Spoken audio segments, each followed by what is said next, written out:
I'm going to talk about two things. One, the indirect object, and the other is the objective complement. And you'll see why I'm grouping these two things together by the end. Now, first, the indirect object, as its name suggests, is related to the direct object. It is contrasted to it, but they're in the same family of things. The direct object, you will recall, is the thing that is on the receiving end of the action named by the verb. Let's take a look at a sentence. He baked her a cake. He baked her a cake. Now, the way we find direct objects is we look at the main verb, baked, and we ask, baked what? And the answer here is a cake. He baked a cake. So a cake is the direct object, and cake is really the direct object. This is a nominal phrase. Cake is the head. Cake is the direct object of bake. But we have this her in here. Now, her is not the direct object. If you ask, what did he bake? The answer isn't her, I hope. Her is what we call the indirect object. And the indirect object is a word, either a name or a pronoun, a noun or a pronoun, for whom or to whom the direct object was made or given. It doesn't have, those aren't the only verbs, obviously, make and give, that can take indirect objects. Here's bake. He baked a cake for her. But with the indirect object, you don't have to have the prepositional phrase for her. You just put the her. He baked her a cake. That means the same thing as he baked a cake for her. But her here is an indirect object. It's as if there's an invisible for or to in front of every indirect object.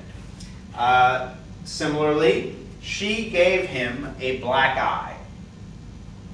Maybe the cake was no good. She gave him a black eye. Well, gave what?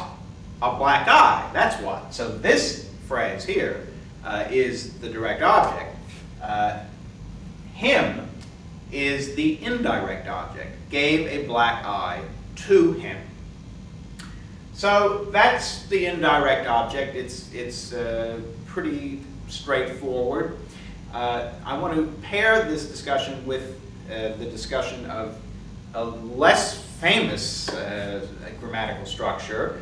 It's got far less publicity for some reason, which is the objective complement. Now, look at a sentence like this. He made me a man. That's something, you might say that about your coach or your father or your drill sergeant or something like that. He made a man of me. He made me a man. Well, what did he make? Well, he made me, but not really. I mean, he didn't make me.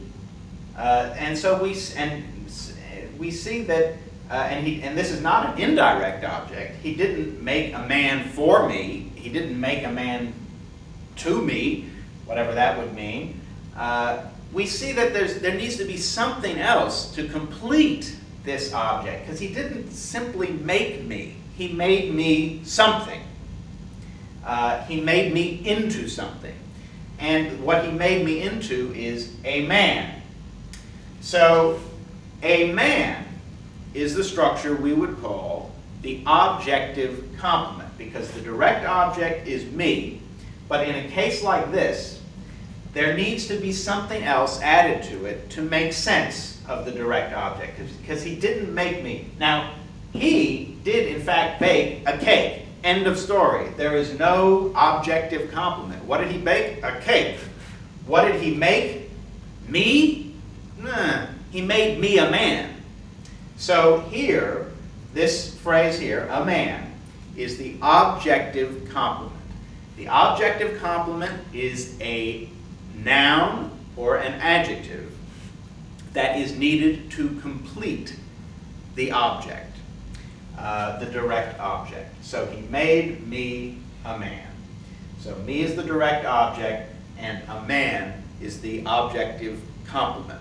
Let's look at a few more of these to see how they work.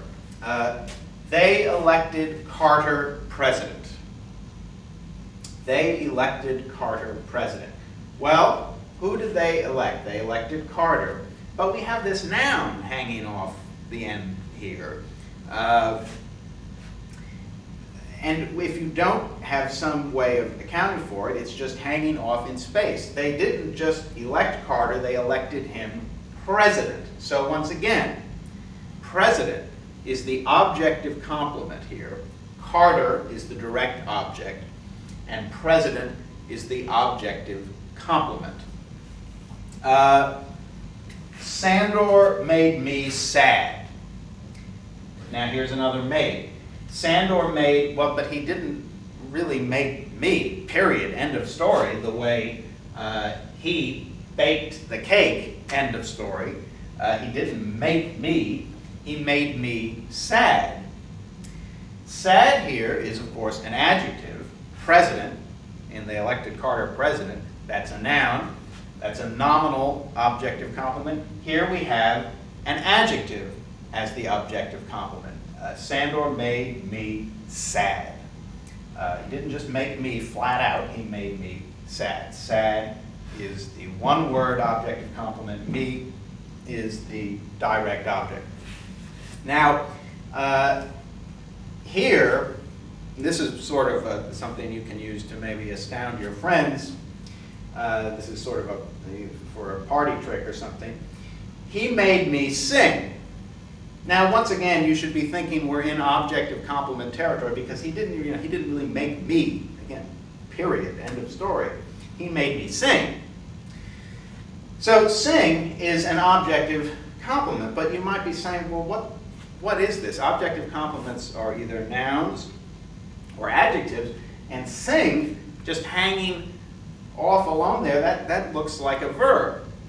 Well, what it in fact is an infinitive whose to has been wiped away, but it's there in theory. And you can see this if you think of a similar sentence. What if made were forced? Well, you would say, he forced me to sing, right? You would not say, he forced me sing. You would say, he forced me to sing. As it happens, this is just one of these idioms in English, just these things that we do. There's no real rhyme or reason, but it's just how we say it. When you say made me to mean compelled me or forced me, the to in the infinitive phrase that is functioning as the objective complement gets dropped. So he made me sing really means he made me to sing. And in fact, in old-fashioned English, you can find that he made me to sing, he made me to cry. And people learning English as a second language will often insert this to here, and native speakers may sort of laugh at that. But in fact, there's really a point there, and people learning English as a second language have remembered something that we've forgotten.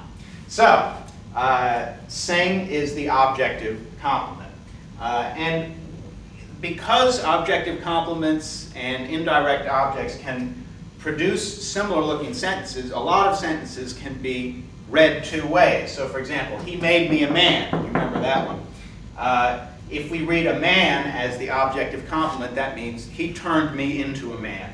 But supposing you're talking about Dr. Frankenstein, and somebody says, well, what did Dr. Frankenstein make for you? He made me a man. Now, a man is the direct object, and me is the indirect object. So, indirect objects plus direct objects can often look a lot like direct objects and objective complements.